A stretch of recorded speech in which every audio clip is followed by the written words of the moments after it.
And now it's time to get a unique slant on current events from your favorite half-Asian couple. Get ready to know what's happening in the world today with your hosts, Shaine and Nico.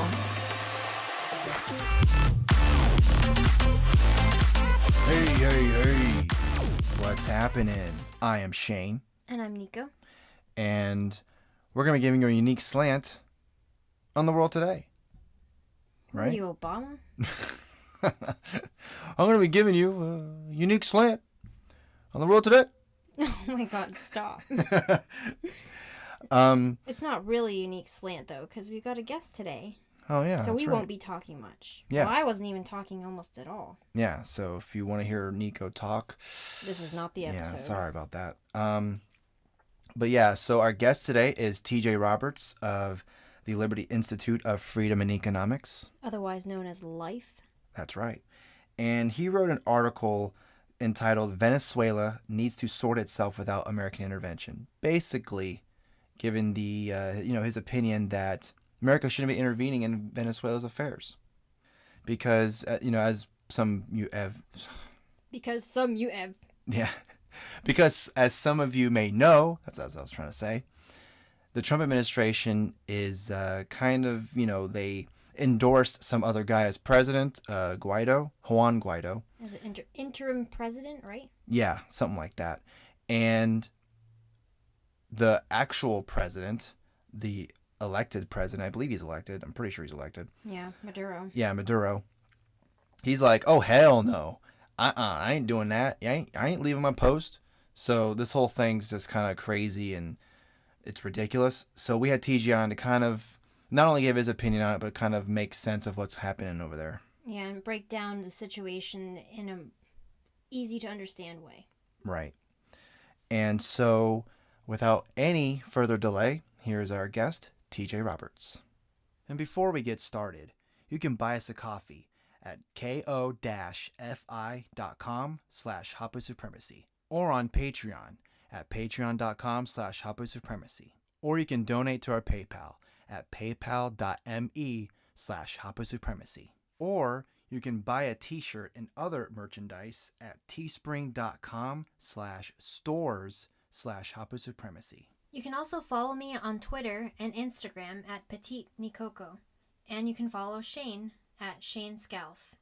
Also, you can support us by subscribing to our channel on YouTube at youtube.com/c/Hapu. All of the links for all the things we discussed will be in the description. All right, we are here with TJ Roberts. Thank you so much for joining us today. Thanks for having me on. Yeah, no problem. So I wanted to talk to you about your article that you had written in the freedomandeconomics.org website. I believe that's your website, correct? It is the website for the nonprofit of which I am a vice president for. Yes. Oh, okay, nice.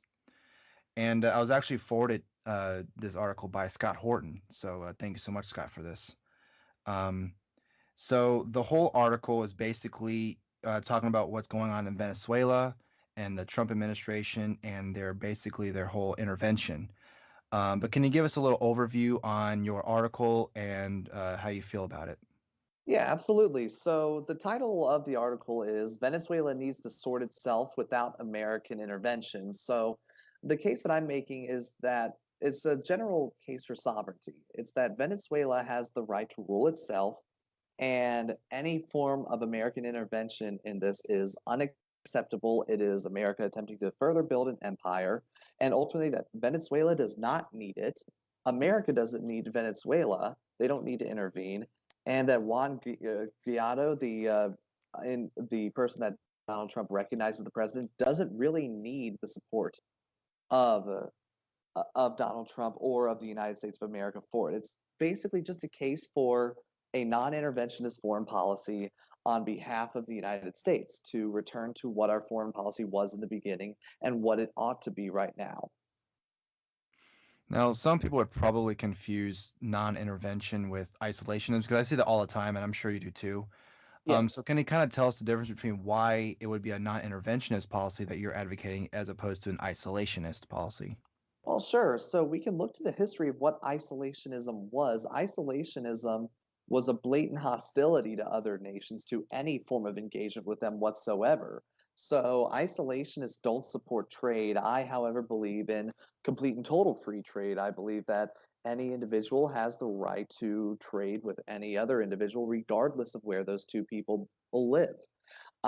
There's one example. In addition, you could make the case that the neoconservative foreign policy we have right now is the true modern isolationism because it separates America from the rest of the world.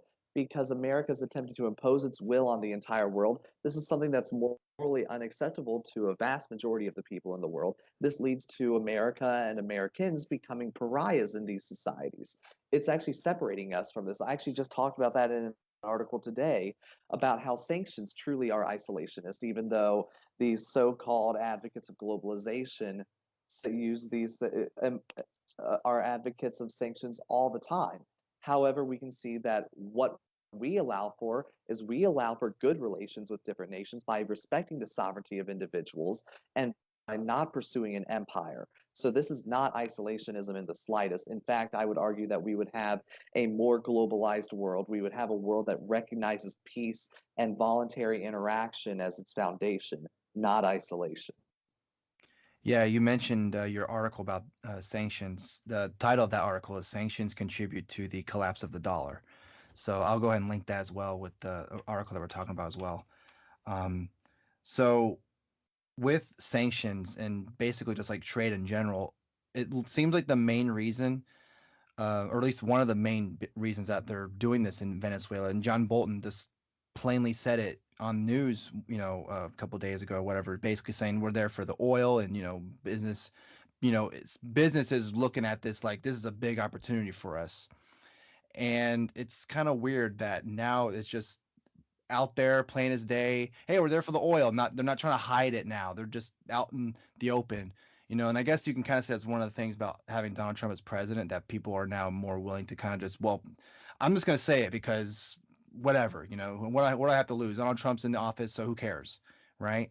Right. So it's kind of interesting how everything's kind of like the dynamics change in terms of people just blatantly saying, oh, the WMDs are there, like with all the other foreign wars that we've been into in Middle East, especially, all these lies, whatever. So do you think this whole thing with the oil, do you think it's just another, like, I don't know, like another, I don't know what the word would be, but just another, I don't know, like some reason that that they need to do this because of just the oil, the petrodollar? Do you think there's other reasons as well that are doing this, or do you think that's the only reason?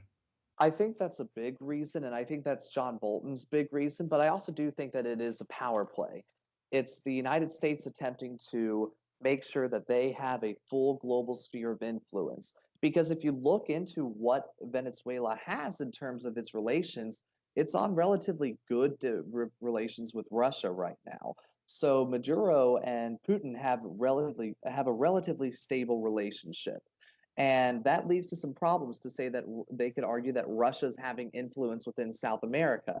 So, for the United States to have that control of this entire region, they're going to attempt to have regime change. In fact, you could make the argument that they've been training in Guaido for years on this. In fact, Guaido and several other members of the Popular Will Party, back whenever they were still students, they went to, I believe it was Croatia for training in terms of how to flip a regime within their own country. It's the same training that happened with all the other color revolutions during the 21st century as well. So it's definitely a power play. It's attempting to find governments that will bend its knee to the United States and do as it says, or will be replaced by one that does. And ultimately, that's what the neoconservative world order is looking for. It's looking for a global empire under the American flag.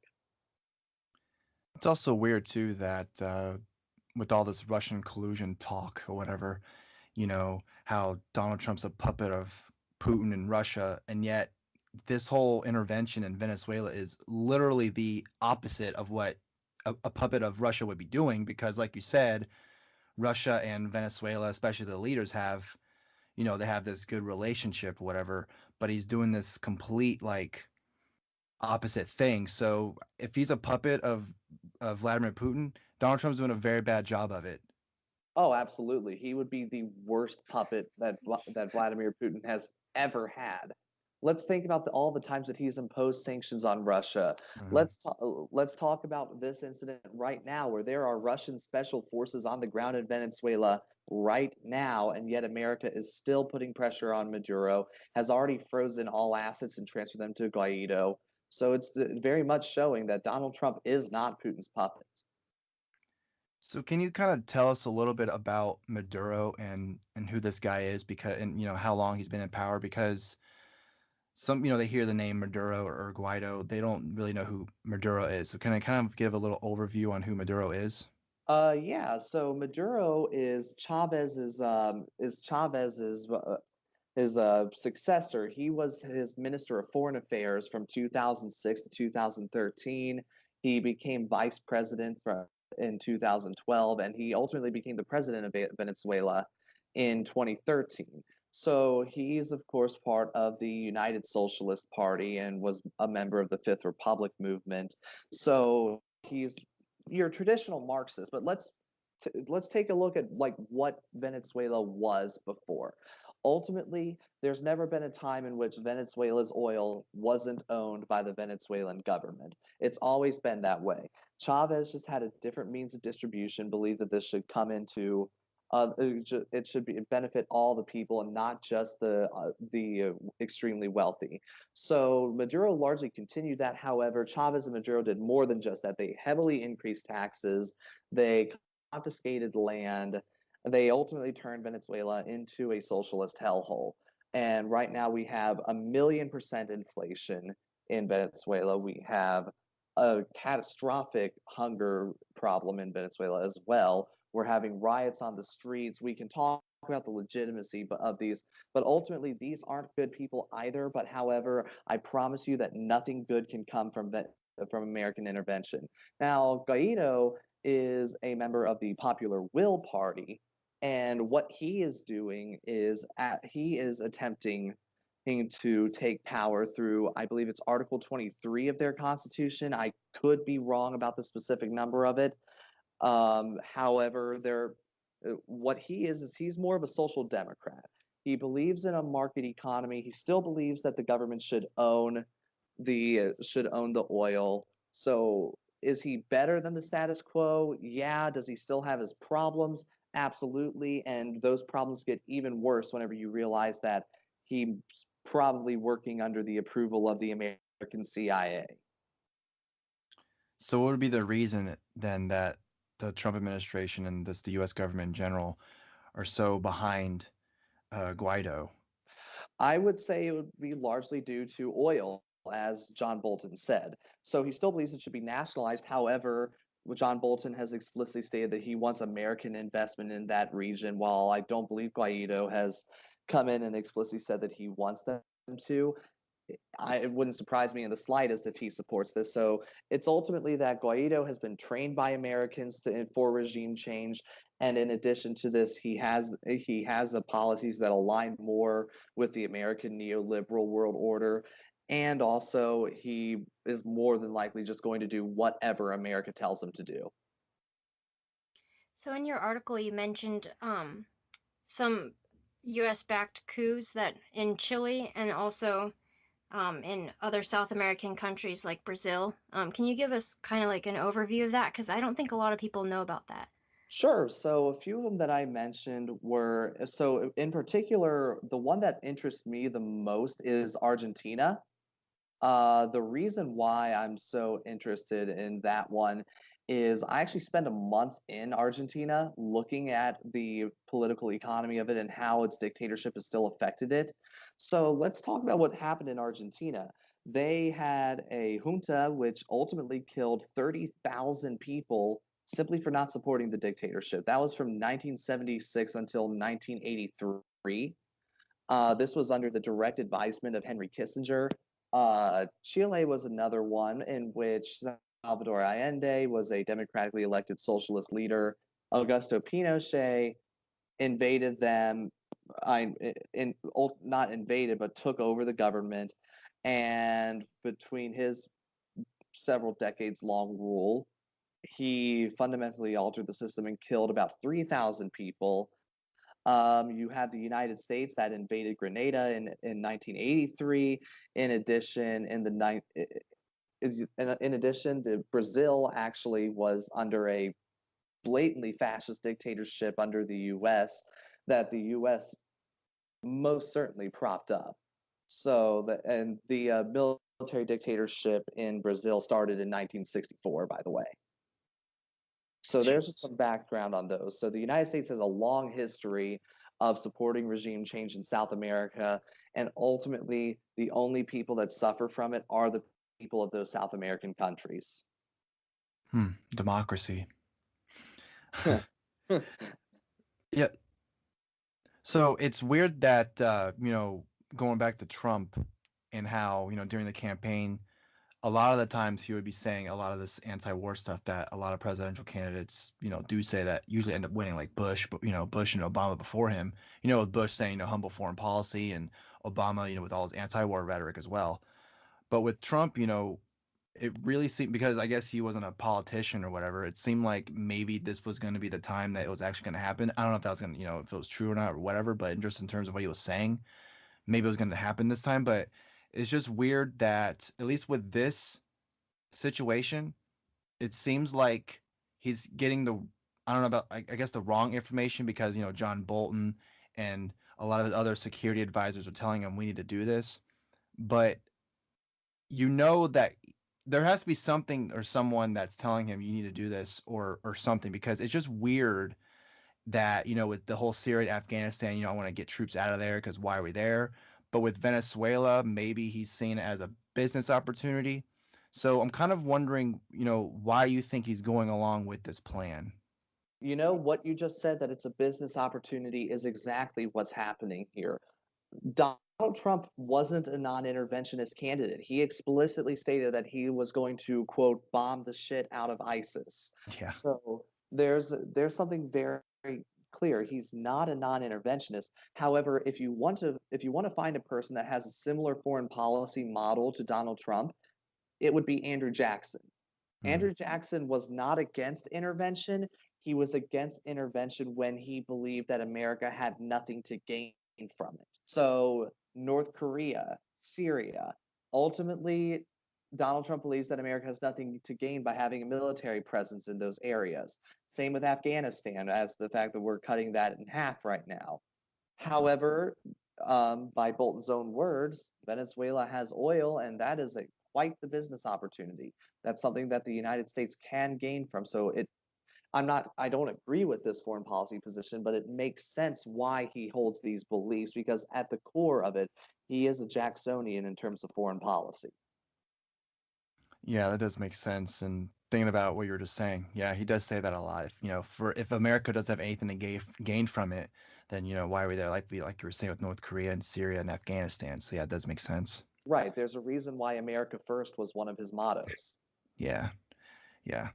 So some of the people's reaction to all of this is interesting, especially among libertarians, because there are some libertarians who are okay with this, but it's mainly because, socialism is evil.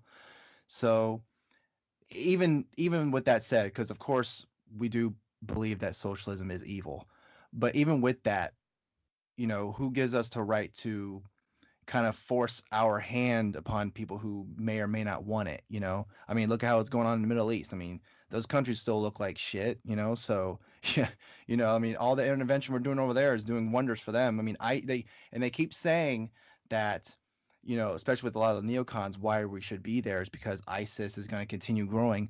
Well, yeah, they're going to continue growing because we're over there killing their people, so how is this situation going to be any different, It It's not going to be. And here's one thing to libertarians who support this intervention for some odd reason. So if the American deep state is involved with it, it's probably a bad thing right off the bat. But even if you don't buy that argumentation, let's just talk about how we're going to pay for this regime change. It's going to be your tax dollars. If you're a libertarian, you believe that taxation is theft and it is not okay to steal from someone in order to prop up a regime that you support. That is not okay in any sense of the word whatsoever. If you want to be in compliance with libertarianism and go help the revolution in Venezuela, pack up your guns, buy some food and shelter, go over there yourself and have that thing. Don't force me to pay for it. And I highly doubt that any libertarian is actually going to take me up on that offer. So basically, if you don't like it, then just move to Venezuela. No. Basically. Like, you know, the joke, like, oh, why don't you just move to Somalia? Or the new one that we've heard recently, the why don't you move to Antarctica? uh, Yeah, but it is weird to, like you're saying, that some libertarians are actually okay with this, but and then of course there are some the neocons are okay with this, but then of course some of the socialists are like, well, we shouldn't be doing this. So it's kind of weird how you have some of these like strange bedfellows where you're agreeing with socialists and communists in terms of their, you know, the anti-war politics. And I think this is one of them. Um, yeah. Absolutely. I have no problem with the socialists having their own system as long as it's far away from me. And I'd say Venezuela is far away from me, so they can go ahead and govern themselves however they want. Yeah, that's a good point. So are there any reactions to this that kind of just blew your mind, or someone that you don't have to name names, but is there someone that you like or you respect and you go, wow, I'm actually surprised you have this opinion about this? I haven't actually seen anyone that I really have a cloud of respect for come in and openly endorse United States intervention in it. If there's anyone that you know of, you can feel free to say him. But like the thing that really this reminds me of a story about a personal friend of mine. I'm not going to reveal his name, but back in 2006, he was in the National Guard and his unit got called to serve in Iraq. And he believed it to be an unconstitutional order. And he emailed a legal advisor with the Cato Institute, and the Cato Institute individual essentially said that it is 100% constitutional for the president to go to order people to go into Iraq, which honestly blew my mind in so many ways because one like I've never had much respect for the Cato Institute anyway. I've always seen them as milquetoast libertarians, but I never would expect to see them go so far as to defend the war in Iraq. So, like, it wouldn't surprise me if they're going to be defending this as well. I'm not going to say that they're going to because I don't know what they will do, Yeah. but that's just something that it reminds me of. That's something that surprised me. And the person, the legal advisor for the Cato Institute was Roger Pylon. Okay. Have you seen anyone that you respect saying that they support intervention in Venezuela? I've just seen mostly conservatives and some libertarians, like just not like any big names or anything, just saying like, oh, but we need to oppose socialism, so this is a good thing. And Okay. then yeah, and then I see a lot of conservatives saying that socialists, or like the ones who I self-identify as socialists in the United States or democratic socialists, that they're just saying that because they're defending socialism, which isn't really the point. So Right. Now, the people that did not surprise me at all were the neoconservative establishment. It's funny because the neoconservative establishment really are fair weather friends to Donald Trump. Whenever he declared that he's leaving Syria, you had Marco Rubio going in saying, "Oh, this will hopefully get you impeached." You had the Hmm. Reagan battalion saying that this is going to cause the next 9/11. If American intervention isn't what caused 9/11 in the beginning. Right. So, but then you have this move with Venezuela. Marco Rubio came out to defend him. The Democratic leader of the House of Representatives came out and defended him for this as well. So did Jeb Bush. The neoconservative establishment goes in both parties, and they're all defending him on this one. Wow, I guess Donald Trump needs to declare more war or something. Then maybe he'll have 100% approval rating in Congress. Well, maybe not Yeah. 100%, but you know what I mean. Well, wartime presidents tend to be popular, unfortunately. Yeah, that is true. Well, we really appreciate you coming on the show, TJ. So again, thank you so much for coming on, and yeah, thanks again. Thank you very much. But before we move on, this episode is sponsored by Libertarian Country, for all of your political merchandise needs. If you want to get a t-shirt, a beer cozy, books or mugs, bottle openers, bumper stickers, mouse pads, and tote bags, and a bunch of other really cool stuff. So use our promo code HAPA, that's HAPA, all caps, for 10% off your order at checkout. Again, HAPA for 10% off your order. And that concludes our interview with TJ Roberts of the Liberty Institute of Freedom and Economics, aka LIFE. Yeah, again, thanks to TJ for joining us. And yeah, that's going to be it for this episode. Hopefully we made some sense of it. So yeah. If you like this episode, be sure to rate us a good rating on iTunes. Yes, please. That would very much help us. We would very much appreciate the support. Very much. With very much support. I mean, we very much like the support. You know what? Forget it. Trump says that a lot in his tweets. He's like, I very much looking forward to. Very much looking forward to. It's like, all right. Very much. Yeah. All right, that's it. We'll go ahead. That's it. We're ending it. Yeah. See you later. We'll see you in the next one. Bye. Not our life. Okay, bye. Now you know what's happening. Thanks for listening. If you want to support the show, go to hapasupremacy.com and follow our social media. Have a great day.